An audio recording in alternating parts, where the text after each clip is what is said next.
Questo è Spotlight. Oggi con DGA parliamo con il designer Giorgio Biscaro. Giorgio, in un'intervista hai parlato di rinnovamento degli standard e del rapporto tra involucro e sorgente. Lo vuoi approfondire?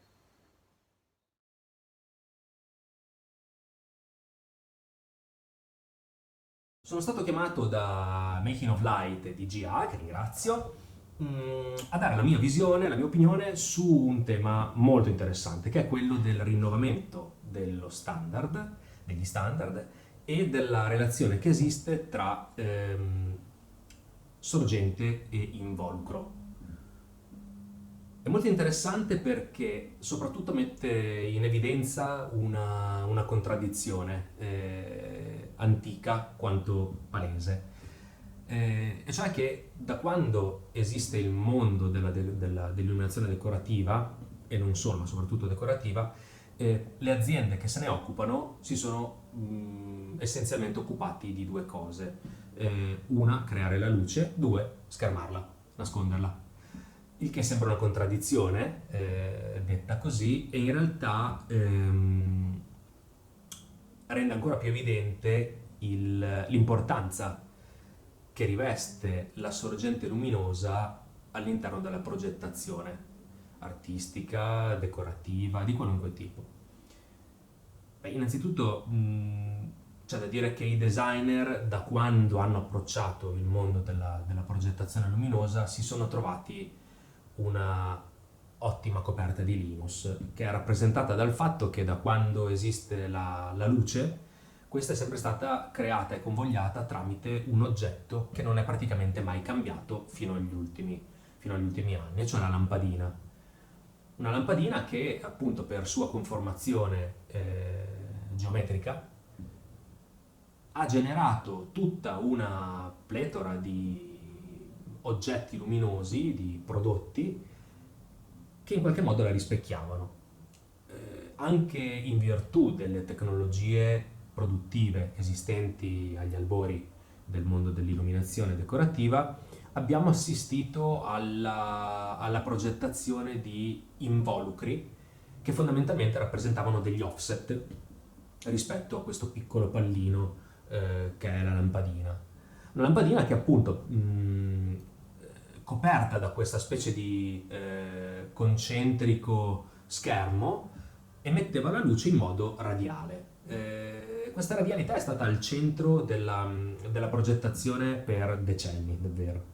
Che si parli di lampadina, quindi di bulbo con il suo bel filamento incandescente, alogena, eccetera, o che si parli di alogena lineare o di tubo fluorescente, o fluorescente compatta, che dir si voglia, qualunque cosa si parli, comunque abbiamo in mente un oggetto che emette luce o da un punto radialmente a 360 gradi, un mio collega e amico direbbe rotosimmetrico. Sì, c'è una simmetria a 360 gradi che, come dire, consente a una lampadina di emettere luce tutto intorno. Ma anche una loggia lineare, perché no? Ha una sua radialità, è assiale, nel senso che la simmetria comunque avviene attraverso un asse, non come se fosse un oggetto puntiforme, e Gio Colombo questo lo sapeva bene, però diciamo che c'è sempre stato questo tipo di approccio. Il LED questa cosa l'ha completamente ribaltata, perché fondamentalmente il LED ha una zona di emissione e una zona d'ombra. Si possono fare recuperi di luce, si possono creare camere di rimbalzo di luce, tutto quello che si vuole, però fondamentalmente ciò che c'è sopra il diodo è luce, ciò che c'è dietro il diodo è ombra. E da questa cosa non si scappa.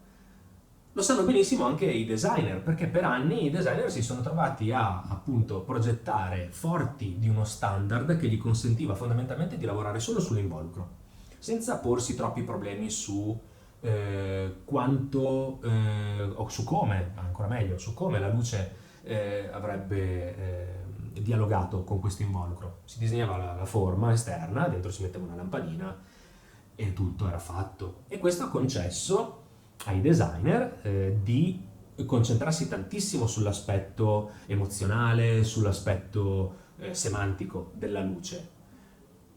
D'altro canto però ha creato un po' uno scisma nel momento in cui questo standard è cambiato. Ecco, questo rinnovamento dello standard ha portato grande scompiglio.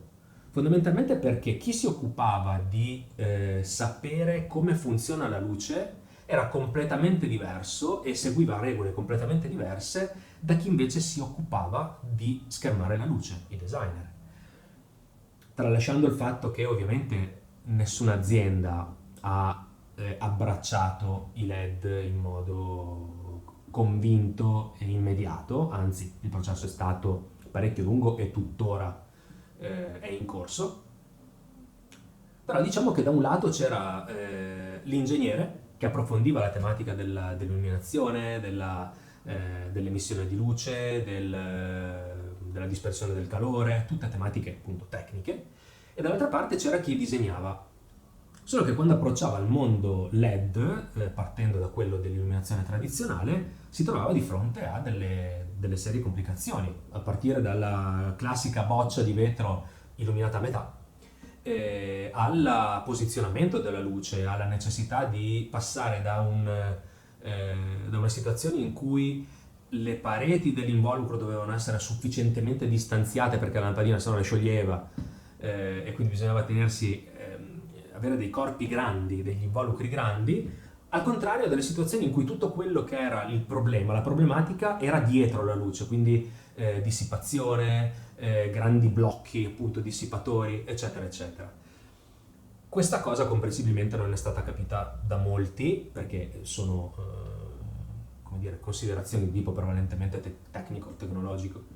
E quindi per molti anni io ho vissuto a cavallo tra studio personale e appunto lavoro in azienda, negli studi di stile, direzioni artistiche, studi di progettazione, mi sono reso conto che i designer arrivavano con un'idea che non era partita dalla sorgente, era partita da una sorgente, ma era una sorgente diversa. Il lavoro di adattamento e di adeguamento di queste forme è stato doloroso innanzitutto per i processi aziendali che si sono dilatati all'infinito, e si sono anche rivelati un po' una frustrazione per chi disegnava, perché anche a fronte di ottime idee, all'atto poi di trasferire questa immagine di lampada che funzionava benissimo sulla carta, poi nel mondo del pragmatismo, quello dell'illuminazione, venivano cassate, per cui ci sono stati anche momenti di tensione non da poco. Ecco, questo scisma pian piano si è andato ad annullare, nel senso che le parti poi hanno iniziato a dialogare, che è sempre il modo migliore per progettare, ovviamente, il dialogo.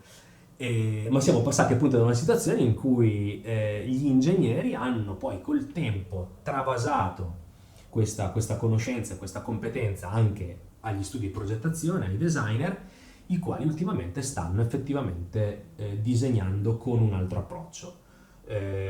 Lo notiamo molto chiaramente nella forma degli oggetti, lo notiamo nell'estensione che l'involucro stesso ha, che non è più quello gigante, a meno che sia ovviamente voluta per motivi scenografici. Però ecco, sono cambiati molti paradigmi. Ingo Maurer in questo è sempre stato un antesignano, e ci ha, come dire, provocato su questi temi. Con piacere noto che questo tipo di approccio, questo tipo non più di provocazione ma di adozione dello standard nuovo, sta condizionando in modo positivo la progettazione dell'oggetto luminoso, sempre più significato, sempre più densità semantica, sempre più voglia di coniugare una tecnologia che non deve essere fine a se stessa, ma che diventa strumento del designer per creare emozione, poesia e quant'altro. Ecco, l'auspicio che ho, che vedo che si sta realizzando, quindi sono ottimista, è quello che appunto si realizzi questa identità di figure, quasi un designer, un uomo rinascimentale, un designer che sappia comprendere bene le tematiche relative alla produzione della luce e che continui a stupire tutti quanti con degli ottimi involucri. Grazie, a presto.